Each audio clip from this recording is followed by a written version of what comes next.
ndajugunya inshundura mu mazi. Bibiliya itweretse ngo amaze kujugunyamwo muri uyu murongo wa 6 ngo bafata ifi nyinshi, ifi zose ziraza zisuka muri ya nshundura ya Petero yajugunya mu nyanja. Petero aroba ifi nyinshi, mbetse umunezero uramwuzura. Petero buri cyo gukora, ahamagara bagenzi be bari mu bwato ku ruhande, arababwira ngo nimuze mudufashe. Muri uko kumuhamagara baraza baramufasha, za fi zose buzuza ya mato ngo kugeza aho amato yenda kujobeka. Iki ni cya kiganiro twahaye intego ivuga ngo haracyari igihe cyo gutabagwa. Reka twongere tuganire tunyuze mu ijambo ry'Imana. Reka dusome igitabo cy'ubutumwa bwiza bwa Yesu Kristo uko bwanditswe na Luka. Turasoma igice cyaho cya 5, dusome ku murongo wa 5, dusome n'umurongo wa 6. Umurongo wa 5 watubwira ngo Simoni aramusubiza ati, databuja twakesheje ijoro dukora cyane, yamara ntacyo twafashe, ariko kuko ubivuze reka nzijugunye. Babikoze bafata ifi nyinshi cyane, ndetse inshundura zabo zenda gucika. Iri ni ijambo ry'Imana. Nongeye kubaha ikaze mu kiganiro cyacu, ikiganiro twahaye intego ivuga ngo haracyari igihe cyo gutabagwa. Reka mbanze nshimira abantu tubana mu biganiro bitandukanye by'ijambo ry'Imana. Nawe ari ubwa mbere ugeze kuri iyi channel, cyane akaba ari ubwa mbere urebye izi video zacu, reka tukwakire mu izina rya Yesu tuvuga ngo Imana iguhe umugisha. Dusomye ijambo ryiza cyane ry'uburyo Petero byari umunsi umwe. Uwo munsi wo mu iryo joro wari wabaye umunsi mubi mu ruhande rumwe, kuko Petero yari yaraye mu nyanja araroba, ariko muri uko kuroba ibintu byari bimeze nabi cyane, ntiyagira icyo abona. Ariko yari n'umunsi mwiza kuri Yesu Kristo, kuko uwo munsi yari afite intego yo kuza kuvuga ubutumwa bwiza kuri iyo nyanja, kandi abantu benshi bari bamwuzuyeho baje kumviriza ijambo ry'Imana. Iri jambo tugiye kuganira kuri uyu munsi twarihaye intego ivuga ngo ikibanza Yesu Kristo nawe akwereke icyo gukora. Muri iri jambo nawe ndakwipfuriza uze guhamwa ikibanza Yesu Kristo. Yesu Kristo aba ari wakwereka icyo gukora. Petero muri iri joro yakesheje ijoro ryose aroba, mbetse muri uko kuroba ategereza ko yagira ikintu yafata, ariko arahebura buri kintu na gitabura, abura ifi nini mbetse abura na nto. Mu gitondo kare nka 3 zo mu gatondo niho Yesu Kristo aratembera, ari gutembera avuga ubutumwa bwiza. Ageze ku nyanja abona Petero aho yarimo yoza inshundura ze, yicaye byamucanze, ari gutekereza mu mutima ati ijoro ryagenze nabi. Yesu Kristo atangiye kuvuga ijambo ry'Imana, haza abantu benshi. Abo bantu bamaze kuza, abura uburyo ari bubabwirize kuko bari bamaze kuba benshi bamwuzuyeho. Niko kwegera Petero aramubwira ati, mwene data Petero, wamfashije ukantiza ubwato bwawe nkatambukiramo gake mu nyanja nkabona uko mbwiriza aba bantu. Petero aramwikiriza, amuha uwo musada, amutiza ku bwato. Amaze kumutiza, Yesu yinjira muri nyabwato. Amaze kubwinjiramo, ubwato babwigiza mu nyanja mo gake nka metero nk'icumi. Yesu atangira kugira iki? Kubwiriza ubwoko bw'Imana bwari bwaje kumva ijambo ry'Imana. Yesu nashimwe cyane. Muri uwo mwanya Yesu Kristo amaze kuvuga ubutumwa bwiza, niko guhindukira areba Petero, aramubwira ati, mbese Petero, iri joro ryagenze gute? Petero aramubwira ati, muri iri joro ibintu byari bibi, twarayikesheje ijoro ryose dukora, mbese twarushe, twatamye, ntacyo tutakoze, ariko nta kintu na kimwe twigeze dufata. Izina rya Yesu rishigwe hejuru.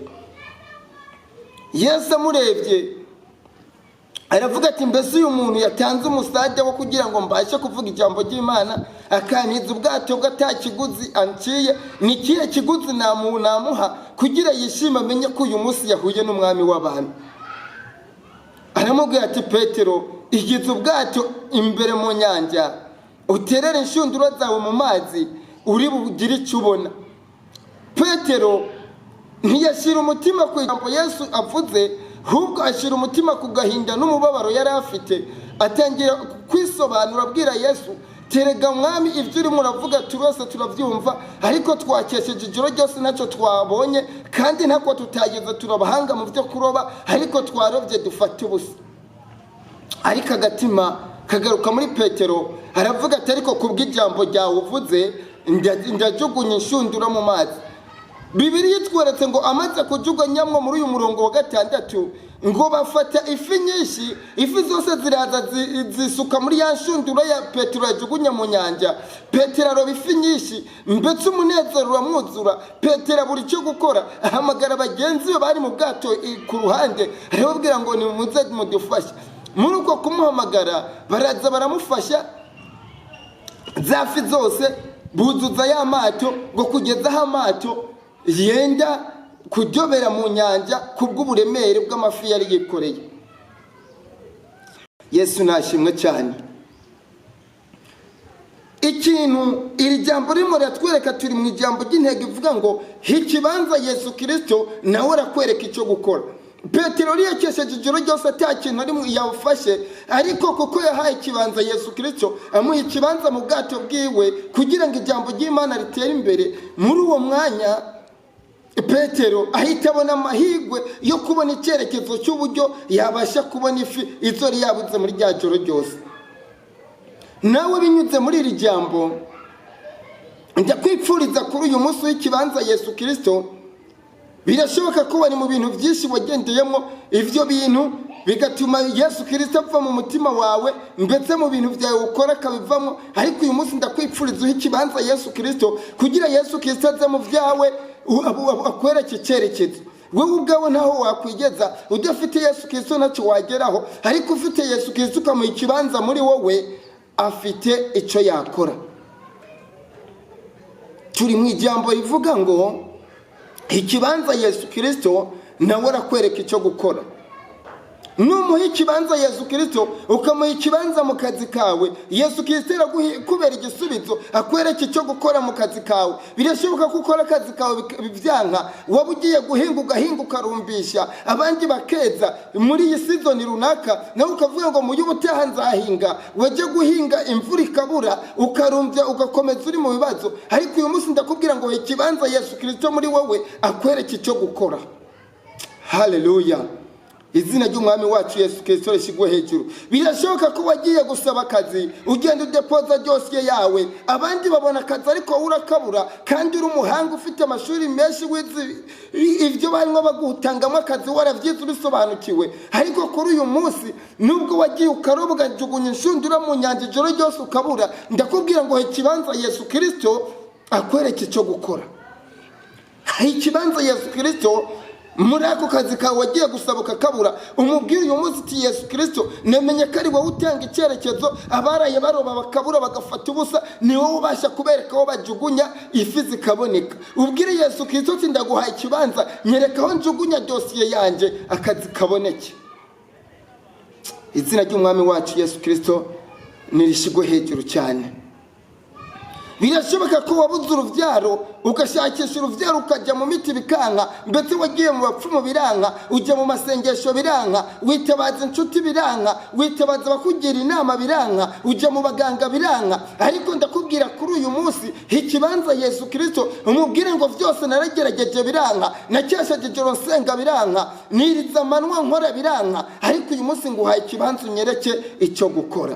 Kuko Yesu Kristo niwe cyerekezo cy'abatagira icyerekezo. Haleluya. Uyu munsi ndakubwira ngo niba uri umusore ufite ibyifuzo ukaba warashatse gushaka ariko inkwano ikabura, ukabona utabasha gukora ubukwe, nayo gukotesha sare utayabona, ndetse nayo gukotesha agatimba y'umugeni utayabona, ukabona utabasha kubona na kureti imwe ya soda abantu bazanywa bagiye mu bukwe bwawe. Ndakubwira ngo ikibanza Yesu Kristo umubwire ngo ntaco ntakoze, naragerageje ibishoboka, nkora ibihambaye n'ibintu byose, ariko byarase. Uyu munsi ngo uhaye ikibanza kugira icyerekezo. Yesu nashimwe cyane. Uyu munsi nakuzaniye ijambo ry'ihumure muri iki kiganiro gifise intego ivuga ngo haracyari igihe cyo gutabagwa. Nagira ngo ubwire ngo haracyari igihe cyo gutabagwa.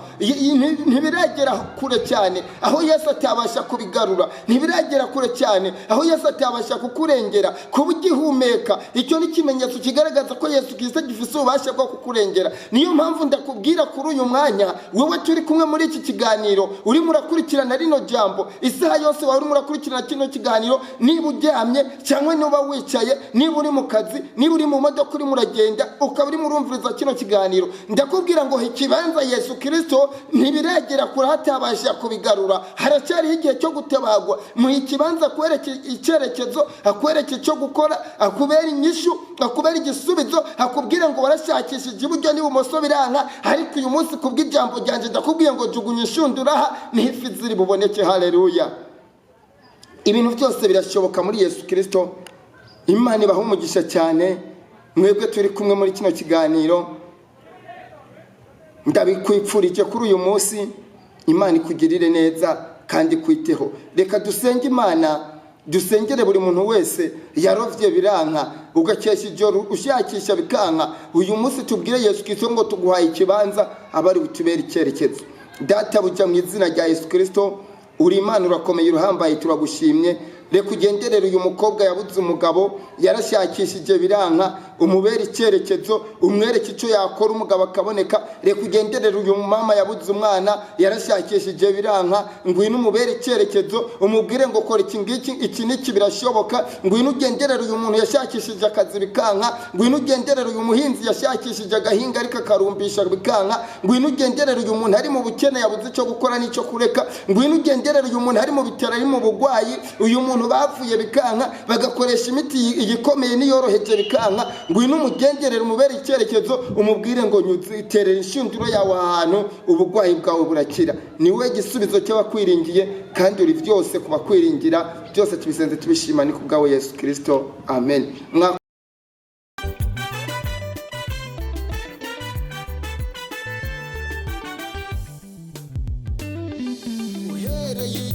Twagendaniye mwami wanje we, uhereye igihe natangiriye kukwizerera. Ega mwami